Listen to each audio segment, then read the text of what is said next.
like you to all take a moment to think about your friendship group and think about that one or two friends that you have that possibly don't pull their weight in the group.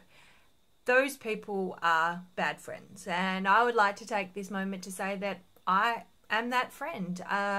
Over the last couple of years, I've realised that as much as I tried, this is just who I am. So here are the reasons that I'm a bad friend. Reason number 1.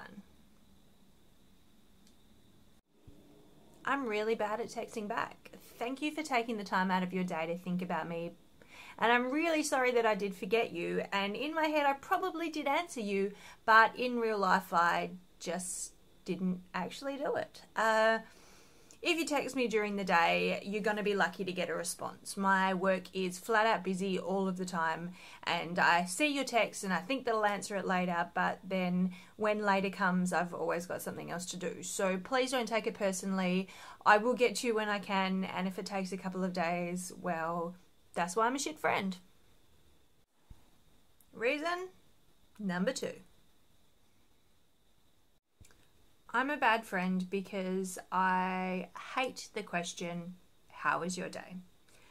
I understand that people send it to me because they genuinely do care how my day was and want to know what I'm up to, but I just find it really boring and kind of annoying. So chances are, if I've been at work, I've had a pretty shitty day, and I don't want to bore you with that or burden you with that, so I don't really want to answer your question. I think it's cool that you want to check in to make sure that I'm not dead. So here's a list of topics that we could talk about. Sharks with lasers on their heads. Sharks with lasers on their heads being ridden by raptors holding rocket launchers.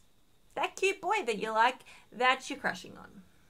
So I've actually just realised that 97% of my friends that I text are actually in relationships. So number 3 may not work, but I want to hear about your relationship. So if he does something cute or if he annoys you, tell me, because really it's as closest to a relationship I'll ever probably get.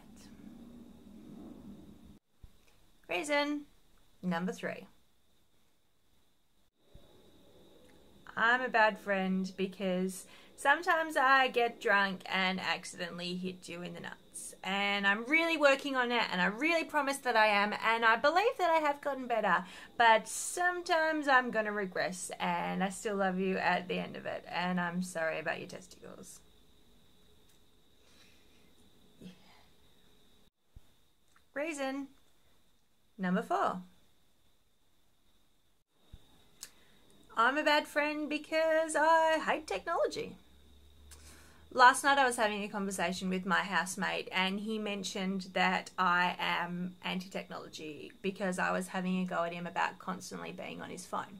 And he kind of has a point here. It's not that I hate technology, it's I hate the zombiness of it. When you are living online, you are missing out on everything that the world has to offer you. I take the train 2 hours every day to and from work, and all it is when you look up is a sea of people on their phones, and I don't want to be that. I know that in this modern age that most of your communication with your friends is via social media, and I kind of don't want to be a part of that anymore. I regularly don't go through my newsfeed, or I don't go on my Instagram. So if you're posting something only on social media and not telling me via text, I'm probably not going to know about it. So don't think that I'm a bad friend. I do care about you. I just care about you outside of that.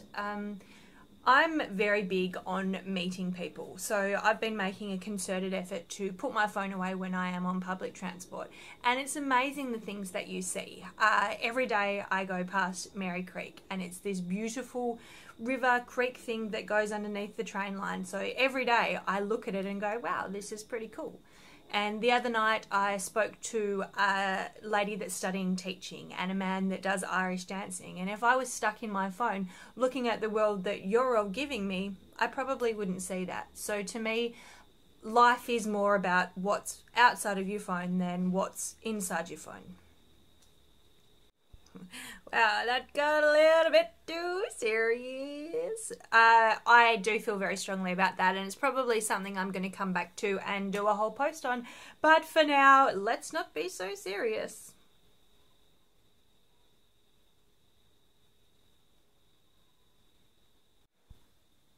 Reason number 5. I'm a bad friend because I'm a judgmental cunt and my poker face is broken. If I feel anything about anything, you're going to read it on my face. So while I'm probably going to try really hard to like your boyfriend or your Uncle Frank or the dog that lives down the street, if I don't like them, you're going to know about it. I'm opinionated and I don't know how to be anything other than this. So I kind of probably going to be a bad friend and get up your nose because I can't keep my opinions to myself. Reason number 6. I'm a bad friend because I'm really bad at plans and remembering things. Actually, let's put it down to me being bad as an adult altogether. I don't mean to, and when I commit to you, genuinely, I probably do think that I'm going to go, but then I forget. So you might need to remind me if we do have plans, because I've probably forgotten about it, and it's not intentional. I'm just a dum-dum. And I really genuinely like being at home.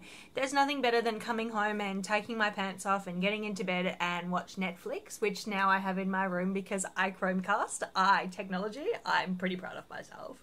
Anyway, so if I have to go out during a weeknight, it's kind of difficult because I really like being at home. I'm pretty sure that I'm just a hermit with amazing hair. That's, I think, what my life is now. Reason number 7. I'm a bad friend because I don't let you be a bad friend. And I know that this sounds really hypocritical, but the bad friend stuff that I do, it's just kind of scratching the surface. What I'm talking about, and I'm sure we all know them, is people that make you a second choice. Their boyfriend's busy or their girlfriend's broken up with you and then they want to be your friend again. I will give you a couple of chances, but then if you keep doing it, you're dead to me. Why should I waste my time and let you into my life if you're not doing the same? I understand that everyone's busy and has their own stuff going on, but don't be an asshole. Remember, you had a life before them, so kind of try and keep that life, because when it's over, you'll be by yourself. So that sounded like a public service announcement from someone that doesn't really ever have relationships. So maybe don't listen to me and I'm being selfish because I want you for myself. Who knows? So look, if you are friends with me, stop beating yourself up. It's not you, it's me. Like, legitimately. I will say that I'm going to try harder, and I probably will for about a week, and then I'm going to regress into my previous self. And I thank you all for sticking around because I know that I'm hard work. So thank you. I hate to text back. No, I don't hate it. I just forget to do it.